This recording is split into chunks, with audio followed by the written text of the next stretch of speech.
kembali di program di Indonesia Economic Club. Kementerian BUMN mentransformasi bisnis utama Himpunan Bank Milik Negara, Himbara. BNI sebagai bagian di dalamnya tentu ikut terlibat dalam focusing market. Jika sebelumnya BNI juga melakukan pembiayaan bisnis korporasi, namun saat ini difokuskan untuk menangani pembiayaan korporasi yang mengembangkan sayap ke luar negeri. Saya ada data. Diketahui saat ini BNI memiliki kantor cabang di 6 negara, diantaranya Singapura, Hong Kong, Seoul, Osaka, Tokyo, Jepang, London, dan New York, Amerika Serikat. Ekspansi yang sangat luar biasa. Nah, kita melihat bahwa BNI memiliki potensi yang sangat besar di luar negeri. Tetapi kita hanya berbicara kali ini kaitannya dengan bagaimana strategi BNI bisa survive di tengah pandemik, 1 tahun pandemik COVID-19. Saya langsung menyapa ada Pak Royke Tumilaar. Selamat malam, Pak. Selamat malam, Vita. Apa kabar? Pak Royke. Baik, Pak Renal, Pak Besok.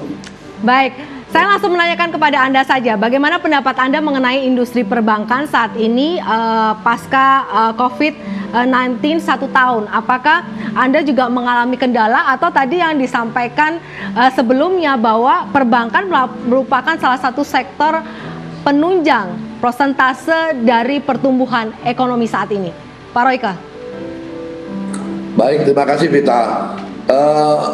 Saat ini memang pandemi ini agak situasi sekarang ini agak berbeda dengan situasi krisis-krisis sebelumnya, di mana kita kalau kita melihat itu kita mulai dari COVID, ya, kita mulai dari COVID. Di situasi ini biasanya refleks kalau seorang bankir dia berusaha untuk menjaga likuiditas, itu yang paling penting. Tapi ternyata dalam prosesnya ini justru agak berbeda sekali dengan situasi krisis lainnya.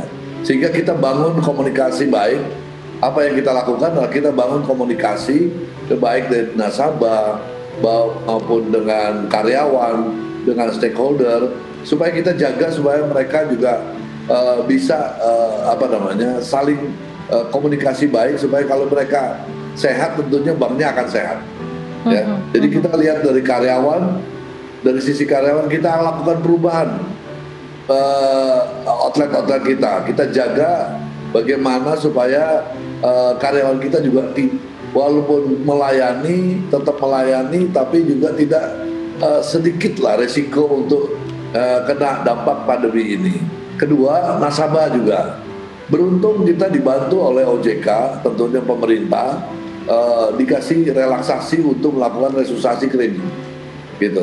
Dengan relaksasi ini, dengan bantuan program-program PEN yang diberikan oleh pemerintah, ini juga sangat membantu kami untuk menjaga kualitas aset kita, gitu.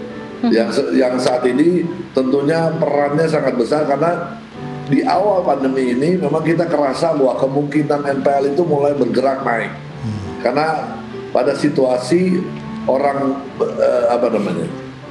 mobilisasi itu sulit sekali, sehingga sektor-sektor tertentu berdampak. Mulai yang agak berbeda dengan krisis sebelumnya, krisis ini mulainya justru dari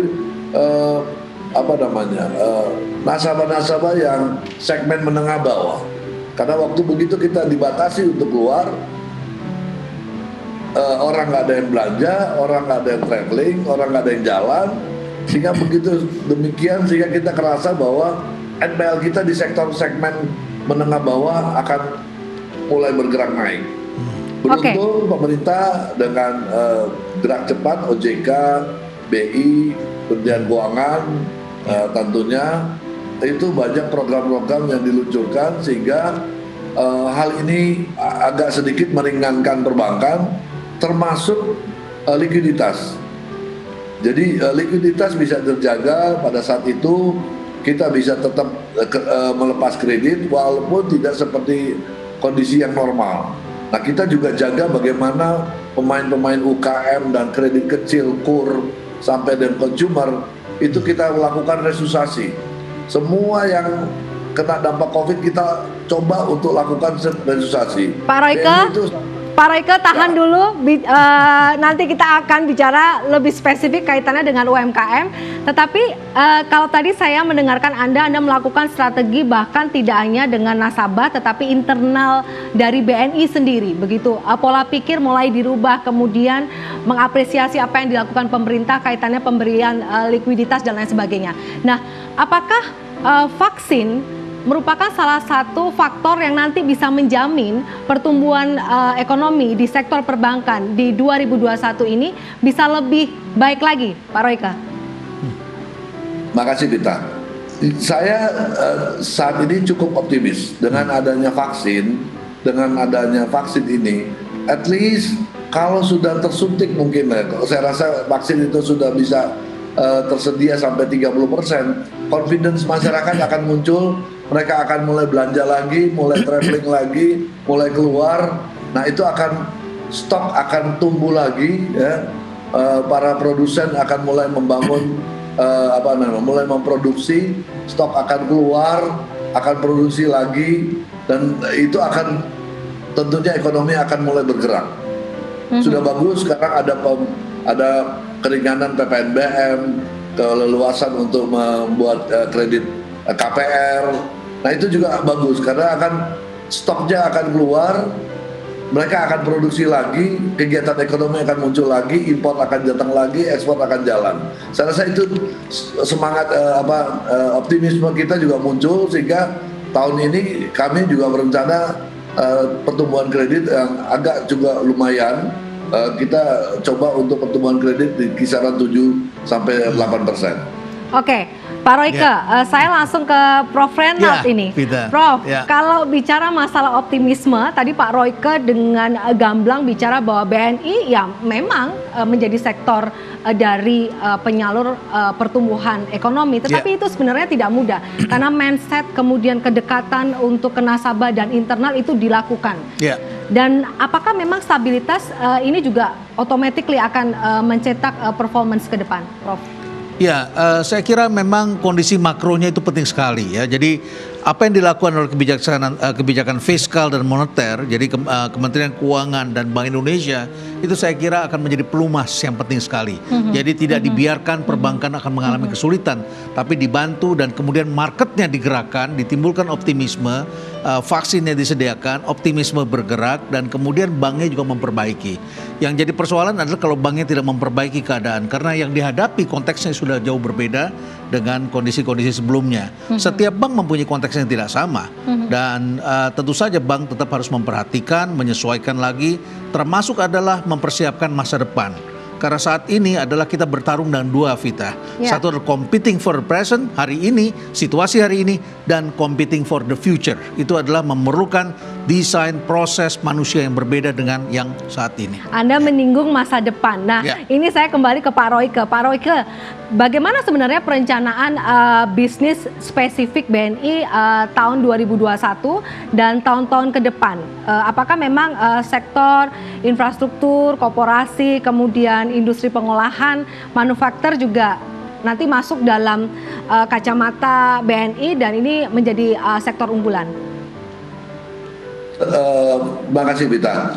Sebelum masuk ke situ, BNI juga kita coba yang seperti Pak Prof sampaikan. Kami bukan sekedar cuma lihat dari optimisme, tapi kami juga melakukan perubahan-perubahan yang mendasar fundamental di dalam, termasuk efisiensi.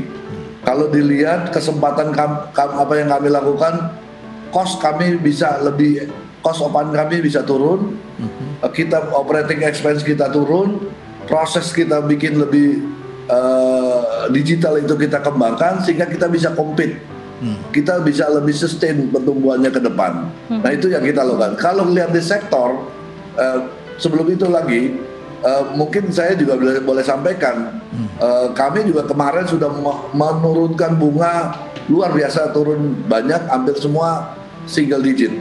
Sehingga kami juga akan lihat bahwa pertumbuhan itu akan kita coba, kita nggak mau ketinggalan pada saat orang sudah mulai recovery. Jadi kita lihat dari pemerintah mendukung adanya hilirisasi, added value diberikan di Indonesia. Tentunya mulai ada dengan mulai berkurangnya pembatasan, tentunya ekspor mulai jalan. Kita juga akan menggandeng beberapa eksportir UMKM. Kita mulai punya program-program untuk bagaimana membantu pemerintah supaya ini bisa jalan semua. Tapi tentunya nggak terlepas dari apa yang kami lakukan di dalam supaya lebih efisien, lebih agile, lebih bisa kompetisi ke depan, karena ke depan mungkin market akan berubah terus. Dan seperti Pak Profes bilang, selalu dinamis ini, market itu dinamis. Jadi kita juga harus ngikutin perkembangan market. Oke, kuncinya adalah efisiensi dilakukan, pembenahan internal. Paling tidak itu menjadi kunci daya tahan untuk ke depan. Begitu ya Pak Royke? Ya. Prof, kita harus jeda terlebih dahulu. Nanti kita akan bahas lebih. Tadi Pak Royke sudah menyinggung masalah digitalisasi dan UMKM. Nah, apakah ini menjadi juga sektor utama bagi BNI? Pemirsa, pastikan Anda tetap menyaksikan di Indonesia Economic Club sesaat lagi.